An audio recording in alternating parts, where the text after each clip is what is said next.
Exclamation, everybody, and welcome back to the LiveCraftMine server.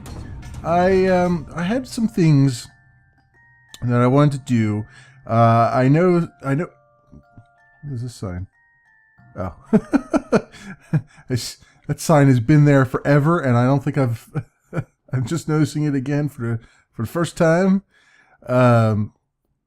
So I know that in last episode I said I'd probably do some sort of server tour this episode. I'm going to kind of amend that for a second. I will be doing a server tour shortly, probably maybe next episode. I'm not quite sure yet. I've been torn between what I want to do right now. I only have about 45 minutes to an hour to record, and I want to do something for this week. Obviously, I don't want to let this go for another week or so. And at the same time, you can see so much stuff over there. At the same time, I want to make a little bit of progress on stuff, and I want to have like a little chit chat. Just nothing crazy. I just I just want to talk. But I also want to get something accomplished. Sort of a la an old style Minecraft episode, if you will. There's been a lot of controversy around that lately, so I'm just gonna let that one be. Is this somebody planting a Christmas tree? Yes, somebody did. Very nice. It's about as centrally located as you could be, I suppose. So that's kind of cool. I was actually thinking, along those lines of actually finding a taiga, winter biome of some sort, and building like a little holiday village, sort of, or Christmas village. Kinds that you set up around your trees or whatever. But the only problem is, and I could make a really simple one. The problem is, I don't know where. I would have to go find a nice snowy taiga somewhere, which I assume there's probably one over in that direction.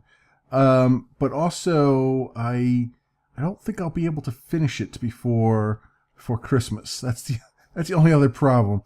So I don't know. I'm still on the fence about that. I do want to maybe do that at some point. Before the holidays actually begin. I mean, we're getting pretty down to the wire here at some point. This is still, my furniture place is still under construction. I've been working a little bit down below. It looks like Toad left us a little message here. Hey, ma'am, sorry if my Poke Center is too big. Nope, it's not. It's not too big. In fact, I want to take a look at it. I have not looked at it yet. I've been over here for a little bit doing some work on the area. So I wanted to take a look in there, see if there's if anything's been done on the inside or not. Down here, I've just been doing some things. I've put some shelves up with the various pieces that you're going to need to put things together. I don't have all of them yet. As you can see, there's an empty chest here. And then this would be sort of the cash register here. Just one emerald per however many materials you need to make one piece of furniture that's up above there. So I need to get a bunch of I've got enough stairs and planks. I just need I need more fence posts of different types, a couple paintings, a couple more of these trapdoors, and a little bit of glass for this here. And I guess I'll need a couple switches too. That shouldn't be too big. The worst part here is going to be the bedroom set. I'm thinking I'm probably not going to provide the materials for the bedroom set. We'll just say that it's sold out permanently. But in the meantime, I just wanted to show you what I have down there. And we'll come back out here. Let's take a look at the Poke Center. This is brand new. I just saw this as I walked on the server a few minutes ago. Now open, please come in to heal your Pokemon. Okay.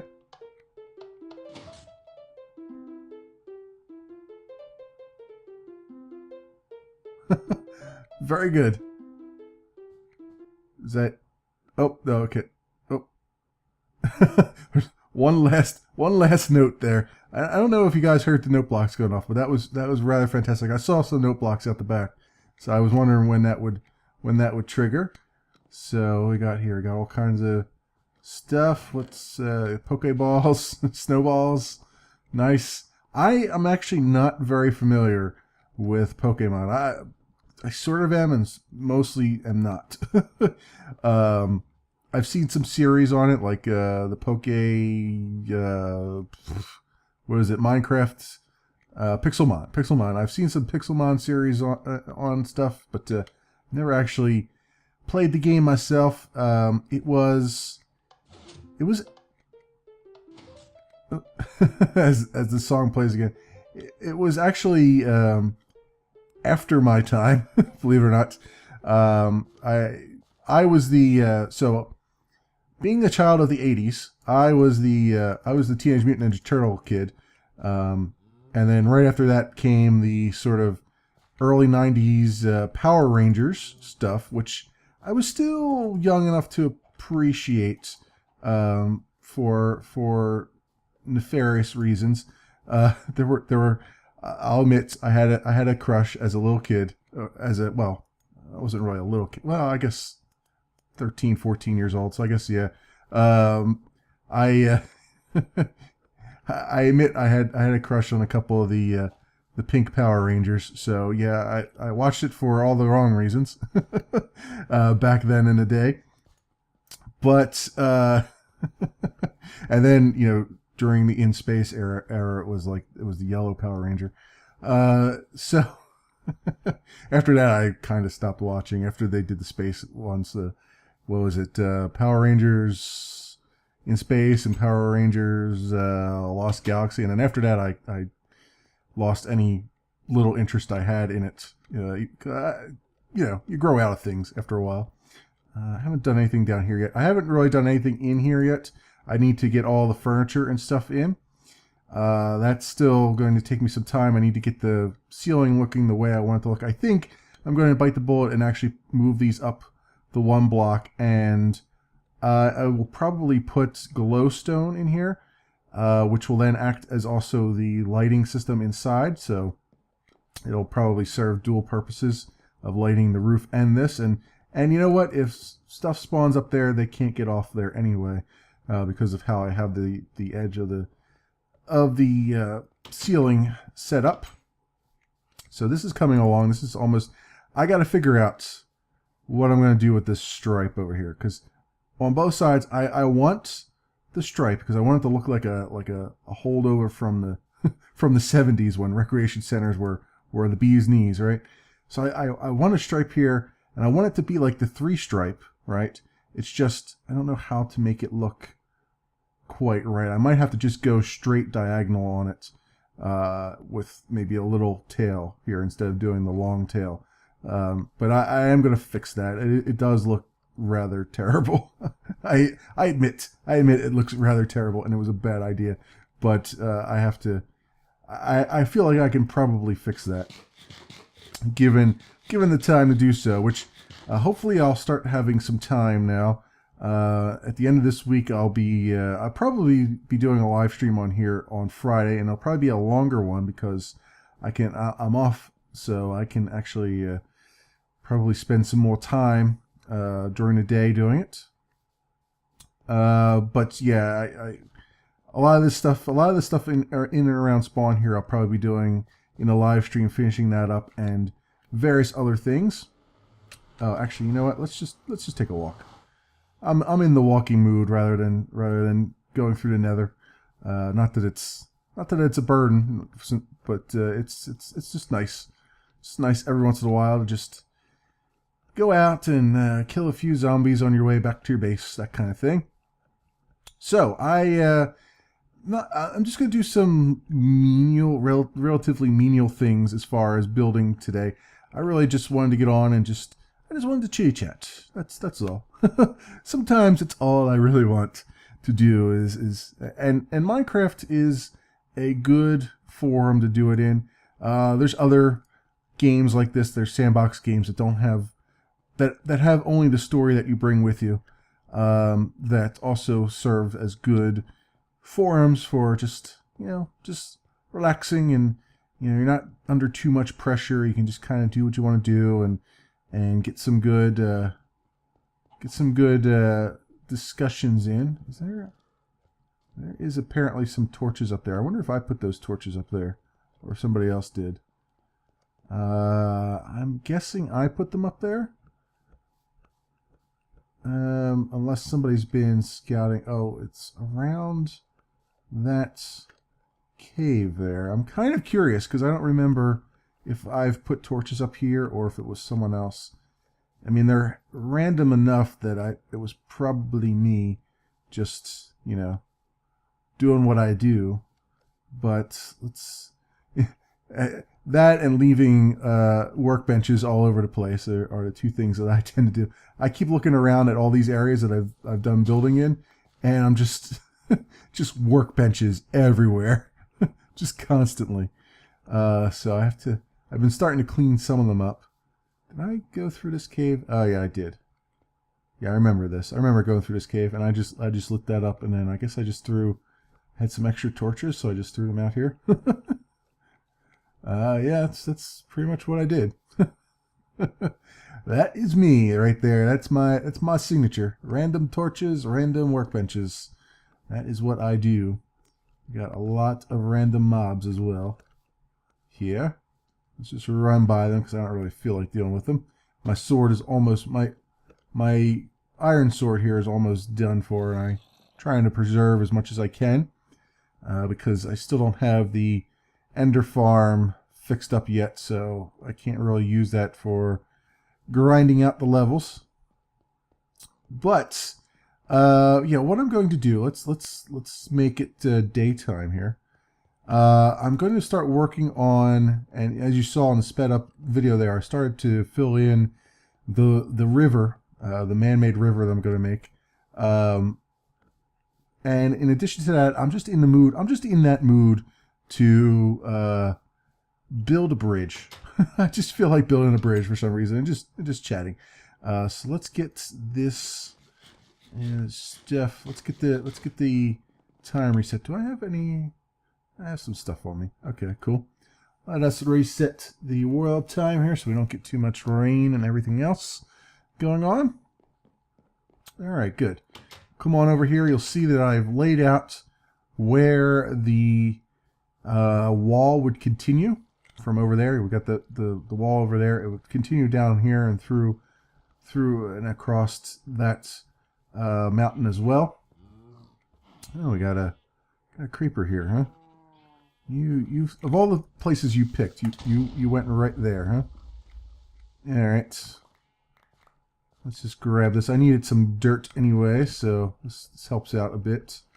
And let's just should probably fill this in, at least one layer of it,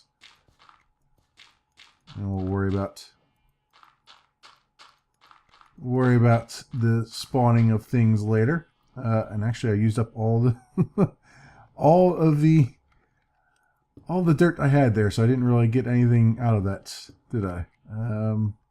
Stone bricks here. Very good. So you can see the wall would go all the way up there and connect, sort of, kind of. There's Kazua's house is up there, so it's not really going to connect, but it's still going to be a continuation of what was there. And it'll go down that way and up to that mountain and probably go over to the right eventually. Not really anywhere near doing that yet. I want to get the one going that way first done before I do anything down there, because I haven't gotten that far yet. But you see down below, I've gotten 2 layers of the river done, at least in this area. I'm going to continue it up to that point over there, I think. I might even continue it a little bit further, but for right now, I think I'll stop at that point over there. And then this other way, I'm not quite sure yet where I'd stop. I guess I would stop right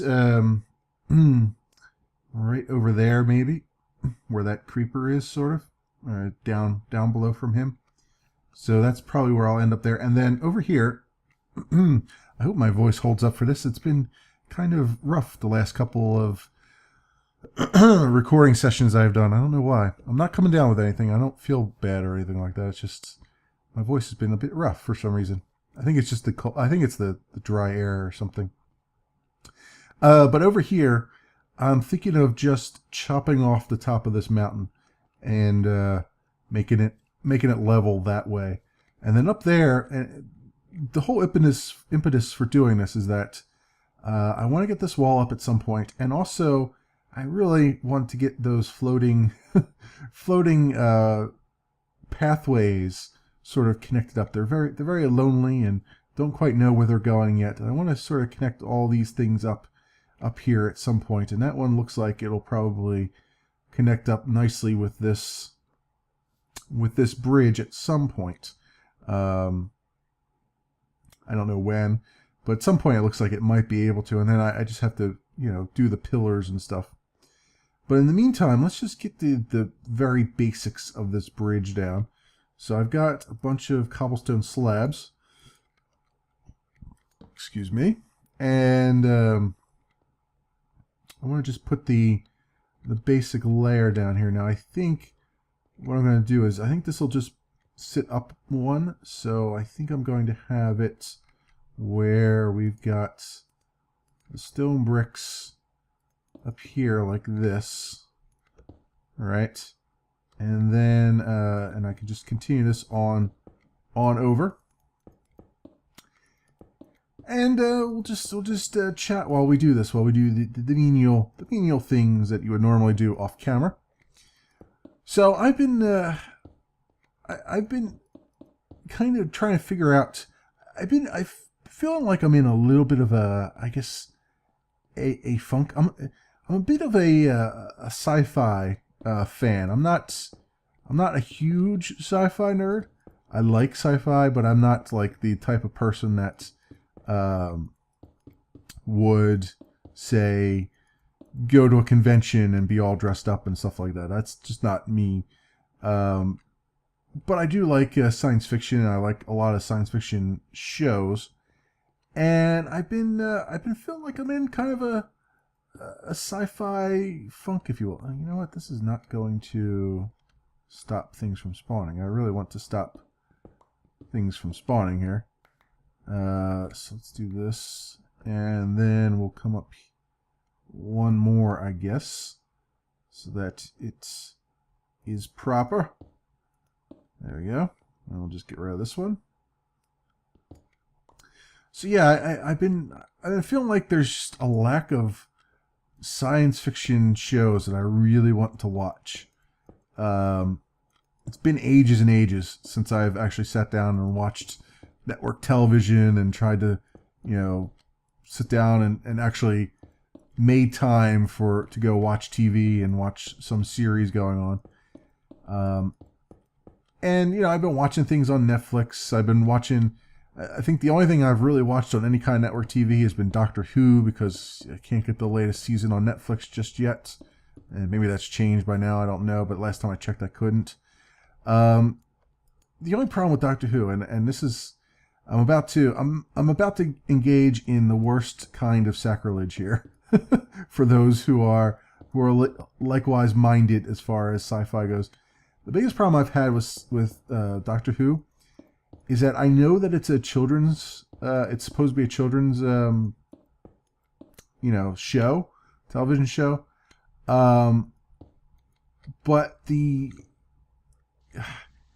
Deus Ex Machina in that show gets a little bit ridiculous after a while. Like it turns me off from time to time. Like I can't deal with it sometimes. It's too fantastical, right? It just, everything just comes together at just the weirdest ways possible. And sometimes it just turns me off. Sometimes I like a little bit more science in the fiction and a little less fiction. You know what I mean? And I don't necessarily, and I mean, many things can be accused of that. I mean, you could accuse Star Trek of that even at times, because of the way things just always seem to just work out for the crew, regardless of what's going on. But I wonder if this is going to no, this is not going to work. I didn't think that would work.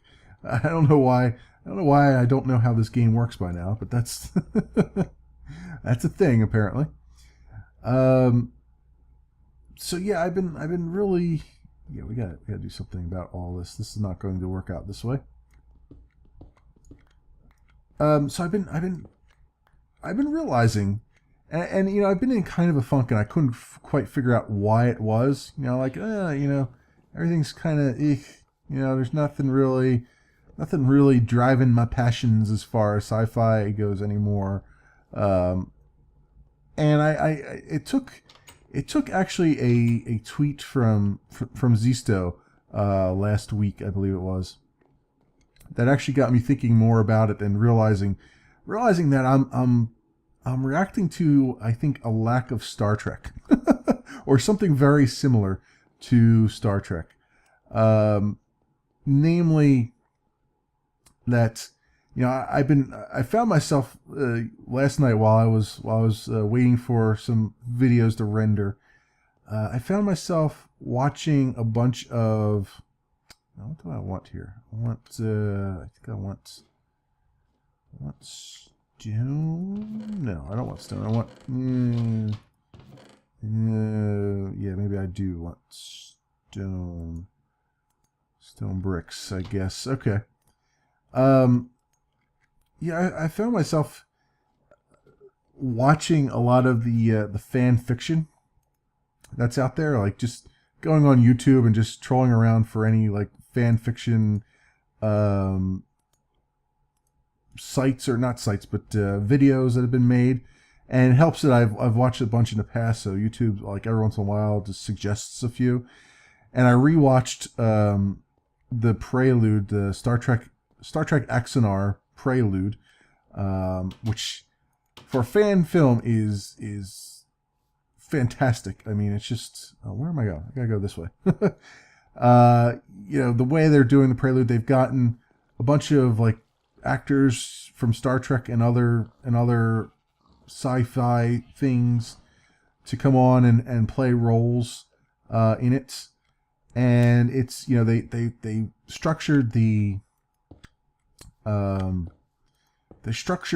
Prelude as a Prelude video, that is, as like a documentary, sort of like the Federation is doing a documentary on the first Klingon War, which occurred prior to Kirk and the Enterprise. Although the Enterprise is shown in the Prelude as something that was just being developed at the time, as a response to the Klingon D7 class of ships. And hopefully I'm not like spoiling too much for people. I mean, it's a video that's out there for you to watch. I mean, it's free. It's on YouTube. It's, you know, go have at it. But it's I think it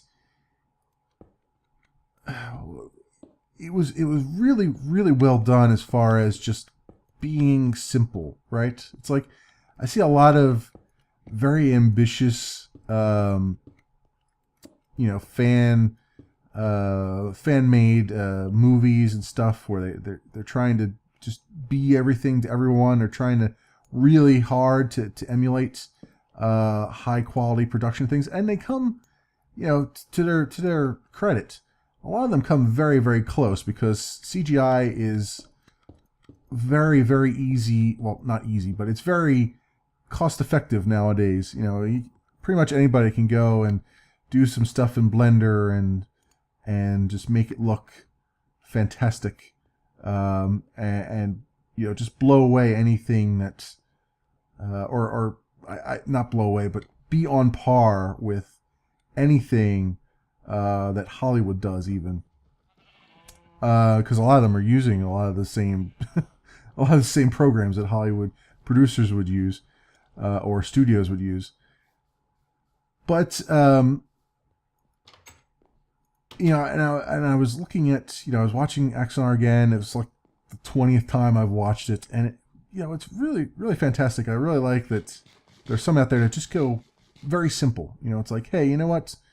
Yes, our guys our people are standing in front of green screens, but we're not going to go crazy on the budget too much. I mean, they did have a lot of, they did have some starships flying around and everything else, but it wasn't anything that it looked good, and it fit what they were trying to do, right? It fit the story that they were making. It wasn't there just as a sort of, I don't know, as a showy thing. It was there as it was there for a purpose, right? It wasn't, they purposely made it not over the top, which is what I really appreciate. Because there's one thing I didn't like, and this just, I guess, comes back to my feelings on like the special edition Star Wars movies and then the prequel movies and everything. Is it nighttime again already? Yeah, it is. Did I spend that much time out there? It's the thing I didn't like about those is that they just went, LucasArts just went way over the top with the CGI when they redid them, and it wasn't, it wasn't the CGI that made the movies. You just need just enough to get people in the world. You don't need to go over the top with it. Like, they literally had scenes like, Tatooine springs to my mind, where they had their main actors, flying up on the land speeder or walking around the city of Tatooine there, where the cantina was, walking towards the cantina, getting upstaged, literally upstaged by CGI characters. I'm like, you wouldn't do that with extras on the set. You would get rid of extras that did that on the set. Why would you do that with CGI characters? That does not make a lick of sense. And so it was little things like that just made me just go, what the hell is going on here?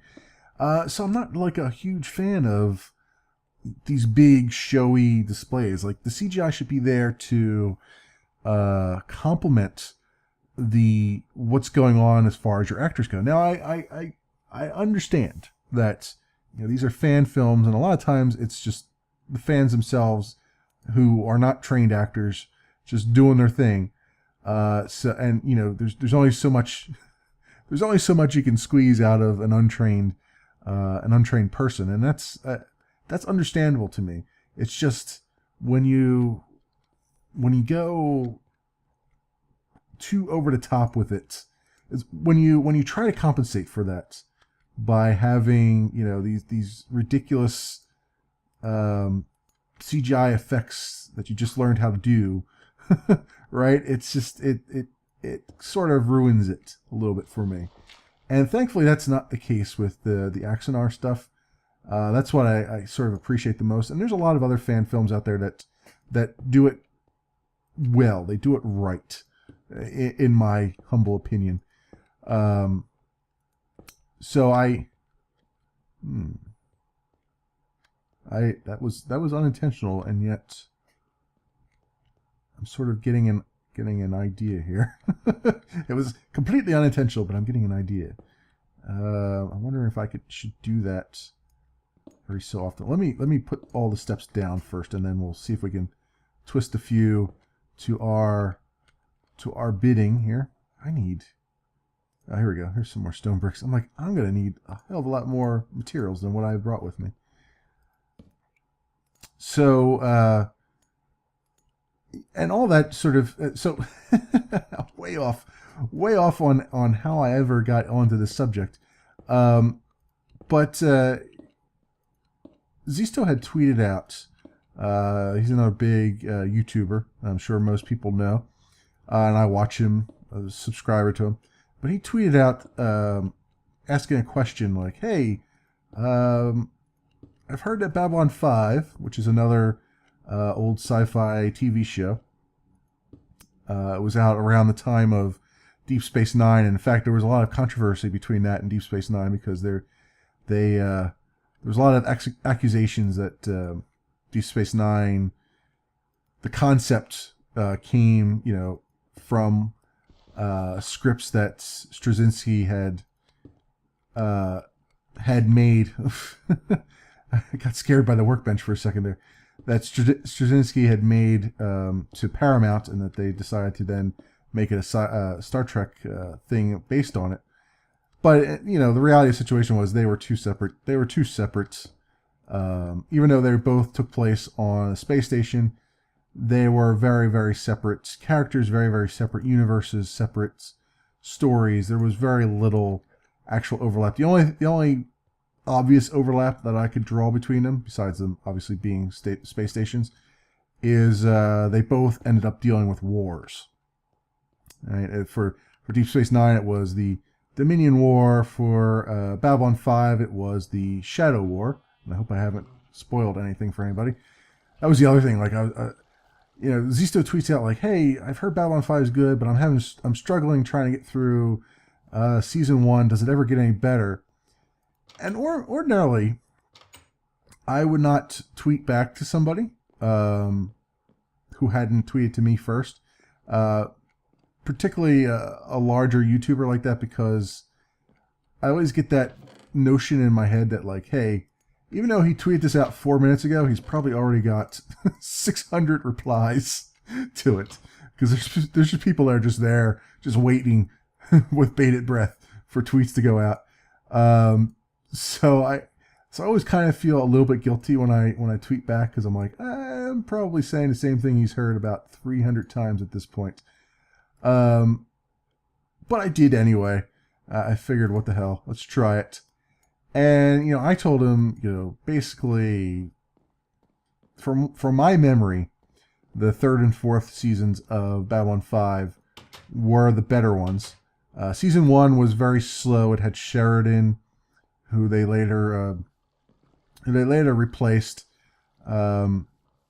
because I believe the actor was having who was the actor?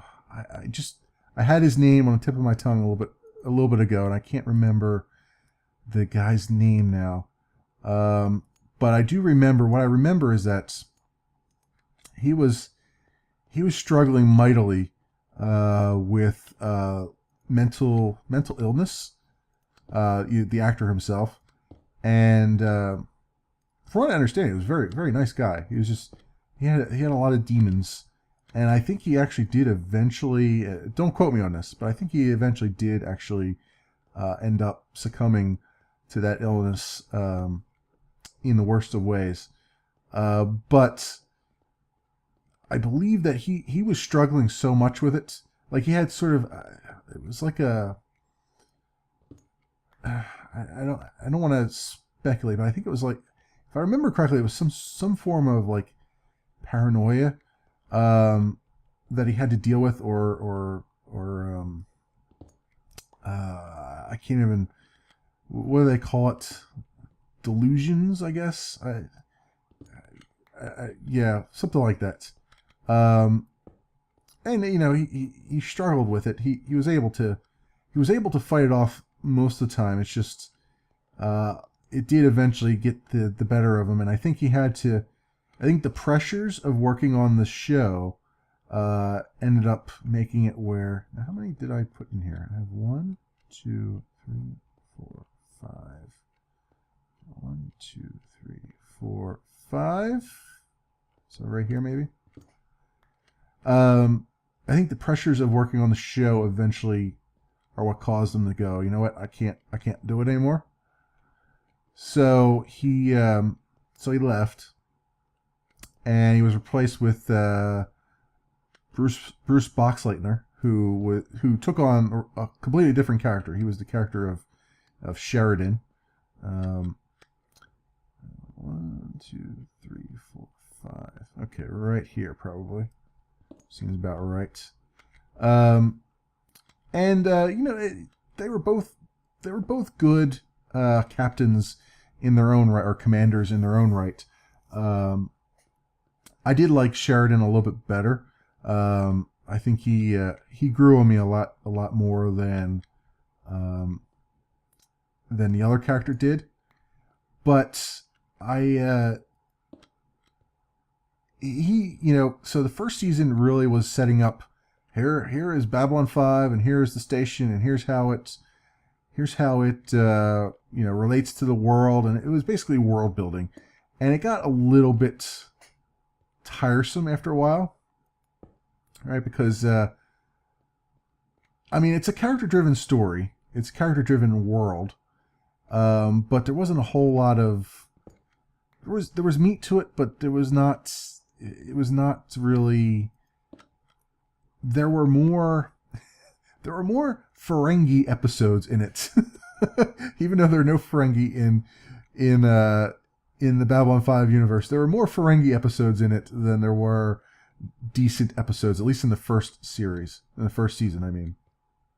The Ferengi episodes, for those of you who are unaware, are the ones that most of us who like Deep Space Nine look back on it and kind of cringe a little bit at the Ferengi episodes. They were the low budget episodes where they couldn't have any CGI, so they're like, you know what, let's have something on the station and let's spotlight the B characters. And it's not that Quark and the other Ferengi weren't interesting characters. It's just that they were often stuck with with somewhat mediocre storylines, I would say. Storylines that were kind of painful to watch. Let me see here. What do I want? I feel like this is not flashy enough. I need more flashiness in my life here. What would be even more flashy? I could put glass up here. I am on a bit of a glass kick. Let's see what that looks like. Maybe I could put glass and frame it with wood, maybe? That might be interesting.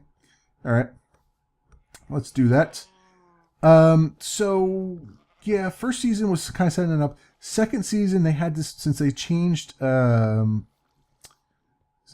commanders, they had to kind of set, Sheridan up some more, and they had to give him his backstory and kind of get him used to the crew and the crew used to him and all that stuff. So they spent, an inordinate amount of time trying to get that worked out. I really need I need to clear up some inventory room here. So they spent a bunch of time trying to do that. Where have I been putting the wool at? I think it's down here. So it wasn't the most interesting from those perspectives. Let's get rid of this too. But season 3 is when it really, if I recall correctly, is when it started to really take off, because they started to introduce the shadows and they were introducing the shadows the whole time, but they started to really utilize and started to really bring the shadows to the forefront and start to bring the war into it, and start to have the war become a thing, and then all the political intrigue around the war started to become a thing. Now, that said, looking back on it, as far as character episodes go, and as far as wars and how they affect the characters go, I feel that even though Babylon 5 had a lot of good shining moments, like I can look back at a lot of clips on YouTube, and you'll find, if you look for Babylon 5 clips, there's a ton of them out there. Just small 5-minute clips of just parts of each episodes, and there were a lot of good character moments in the Babylon 5 run, which was 5 years. But as far as how those characters react to the war and all that stuff, and how they in general, how they grow as characters, I really feel like Deep Space Nine did it better. I feel like the stories during Deep Space Nine spent, I won't, not more time, but they spent their time well, I think, when it came to showing the effects of the war on the characters and how they dealt with things. Particularly, like, there's a couple episodes in there, like, I'm thinking mostly of, say, oh, I have more stone bricks. I didn't realize that. I'm thinking mostly of, like, the Siege of AR 551, and because that was a really good one from a character's perspective. If you like good characterizations, a fantastic one is what was the name of that? The name just escaped me. It was In the Pale Moonlight. That was the name of it. It just came back to me. Where they discuss how the Dominion, or how how the Romulans got involved with the war with the Dominion, namely how Cisco got them involved with the war for the Dominion. It's a very polarizing episode for a lot of Star Trek fans, because it does bend the rules a bit as far as what is acceptable, quote unquote, for Star Trek, where the characters did things that were very, very shady and unbecoming of an advanced civilization that, humans were portrayed up to that point as being beyond, the need for material wealth and beyond the need for, oh, you know what? I wanted some glass, didn't I? Damn it. I just made a bunch of stone bricks. Well, let's see if I can, let's frame this first and see what it looks like. So I want to do that. And yeah, let's get my ducks in a row here. I have a whole chest full of of glass. I'm sure I can use some of that. I also have, I wonder if the brown glass would look good there, because I have a ton of that in my nether area that I haven't used yet. That was there to build the nether area, which I still haven't gotten around to. Let's see what glass I've got in here. I think I got plenty in here too. So it was a very polarizing episode. The yellow might actually be good. Let's try this. Let's try this on for size. See what it looks like. And let me think what else. They did have a few episodes in there that were promising but didn't actually pan out, like anything that had to deal with them going to Vic's bar in the Hollow Suite, and it's the bar within the bar, and yeah, that wasn't really.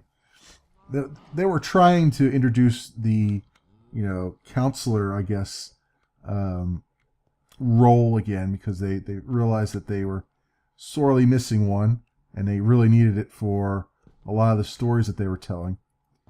But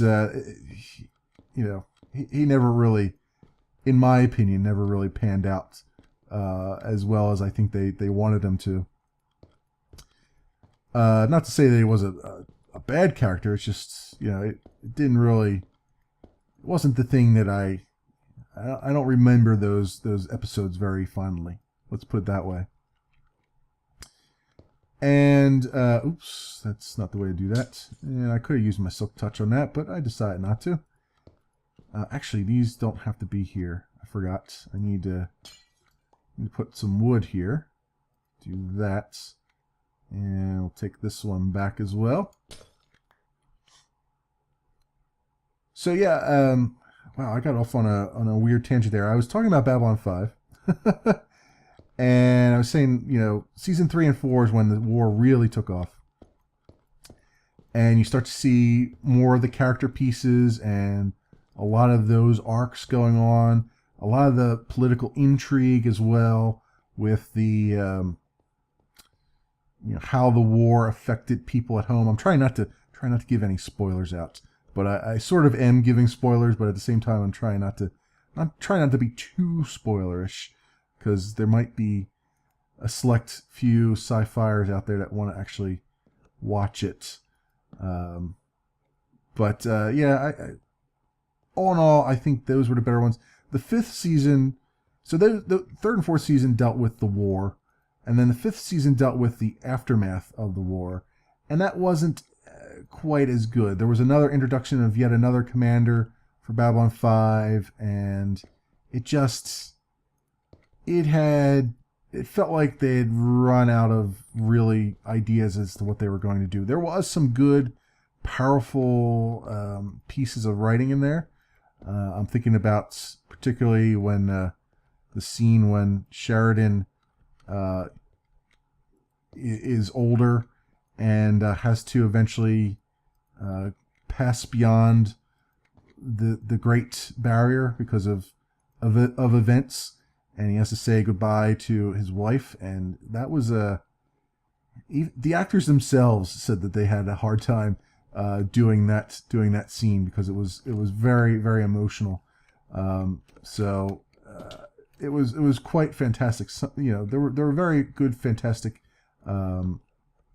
character pieces during the whole run of it. It's just overall, I appreciated, I think, Star Trek Deep Space Nine a little bit more because it was doing things in the Star Trek context that really had not been done yet, and it broke a couple rules, and I actually kind of like the rules that it broke. Like I kind of like that it broke those rules. I should say, not that it was a bad boy, and it was good for being a bad boy. Oh man, do I sound like a fangirl? Because I feel like a fangirl at this point. I do have some yellow dye here, so I could finish that second row off. So let's do that and see what we get for our troubles. But I have been very... but that brief exchange with Zisto got me really thinking about sci-fi and how much I miss like Star Trek in general. Enterprise never really did anything for me. Next Generation was my jam. Deep Space Nine also my jam. Voyager, it was okay, but it got a little too ridiculous at points, even for me. And like I said, Enterprise started to get good towards the fourth season when it was talking about the formation of the Federation, but it was too little, too late at that point. At that point, I had already seen like the ridiculousness of, hey, Hoshi fell through a vent and now she's walking around topless. It's like, okay, this is hey, Archer and T'Pol are tied together and they just happen to fall over so that Archer gets a face full of Vulcan memories. Yeah, I get it. I was not the target audience for that. It's not that there's anything wrong particularly with that. It's just, it's eye-rolling because you can see it coming a mile away and you're like, okay, this is clearly not meant for me. What do I want? Oh yeah, I wanted to get some more dye. And do I have some more? I have some glass panes, but I have some glass. All right, I have some yellow stained glass too. That's good. Let's take a little bit of that and a little bit of this. And let's make ourselves... That was not a workbench. It looked like a workbench for a second out of the corner of my eye. I swear. Those damn squirrels. They're shifty bastards. They travel in pairs. Name that movie. I don't even know if I said the quote correctly, but that was. I'll give you 5 seconds to answer. That was a quote from Hot Shots, the first Hot Shots. Lloyd Bridges. He was on the bridge. I think it was the first one. Yeah, it was the first one. He was on the bridge of the of the SSS's, and he said that to his second in command. He's like, when he tripped going on the flight deck, and he says to second in command, "Oh, I tripped over a squirrel." I think he said. Maybe it was a groundhog. I don't know. He's like, yeah, they're shifty little bastards. You gotta watch out for them. They travel in pairs. Oh crap! I forgot to make these into panes. Yeah, I know how this game works. I swear it. So many things. that not, am I not doing this right now? Do I really not know how this game works? There we go. That works. It's far more than I actually need it, but that's okay. So yeah, I'm in sort of a Star Trek lull here. I need something. I really want something in the Star Trek universe and not in the damn rebooted J.J. Abrams universe. I know Star Trek 3 is being talked about. I know that they lost their director, and there's been a big fan outpouring to try to get Jonathan Frakes, who played Riker, to do the directing. And for those of you unaware, he directed First Contact, Star Trek First Contact, the widely regarded as one of the better next-gen movies. Of course, it also dealt with the Borg, which by this point has to be at meme level at this point, I would imagine. How do I want this to look now? Do I want to top this off with wood, or do I want to not top it off at all? I feel like I should top it off with wood. And I wonder if I can do it with, wooden stairs, maybe? Let's see what this looks like. Let's see if I can do this the way I think I can do it. Let's see if I know how this game works, or not, by this point. So if I do... Actually, I could do the stairs out this way, right? And then have like a covered top. That seems like the correct way to do it, if I am to be completely honest. So, what am I going for time? Oh man, I'm almost at an hour here. I did want to chat, and chat I have done. I didn't necessarily want to chat that much.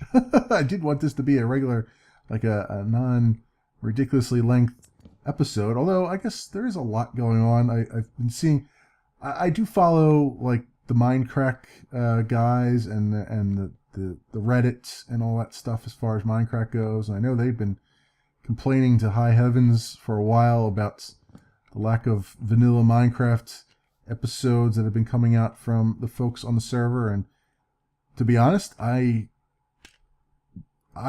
expected this to happen a lot sooner than it actually did.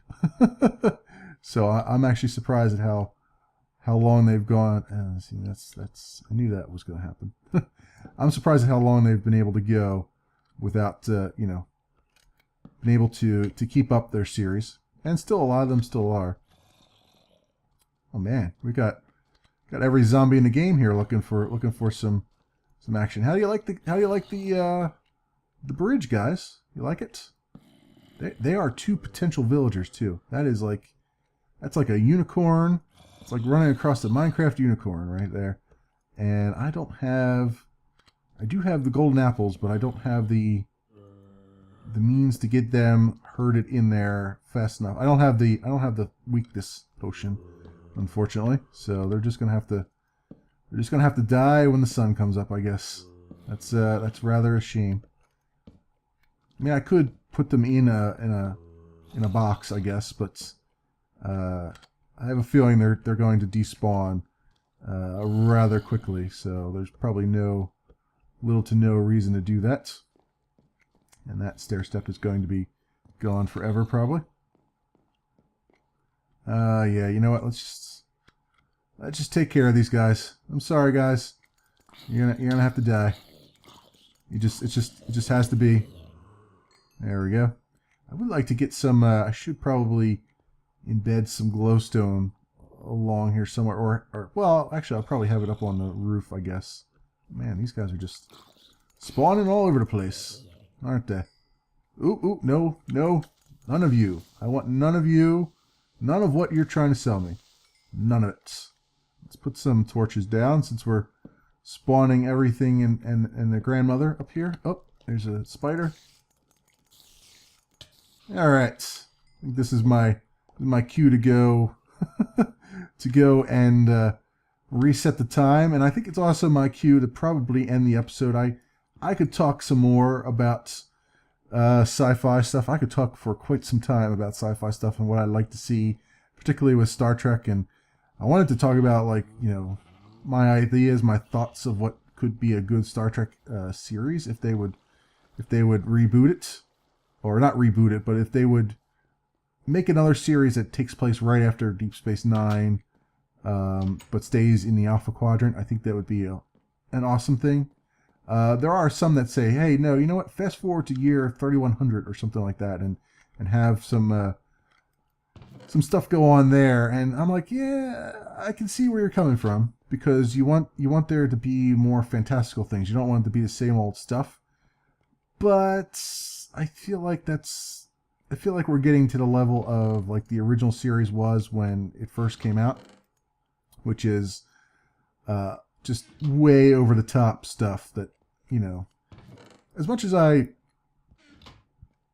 can appreciate the original series now as it stands, I could not sit there and watch it constantly. Like there's a couple episodes I can sit there and watch, but I still sort of roll my eyes at a lot of the things, because it's very, very, it's very much a product of when it was made, right? And I feel like if we go way out in the future, we're going to make these just crazy things that don't really have any kind of basis in reality. You know, I feel like technology is changing so fast now that anything that we can dream up of would be too close to magic for it to be any kind of, for it to be satisfying, I think. My opinion. But, you know, that, I think, as I said, I think this is about time where I should probably end the episode. I'll continue working on that bridge, maybe in the live stream, or maybe I'll just work on it off camera. It doesn't matter at this point. I have served my purpose in actually sitting here and chatting. I just feel like doing that from time to time. Thanks so much for watching, everybody, and I will see you in the next episode.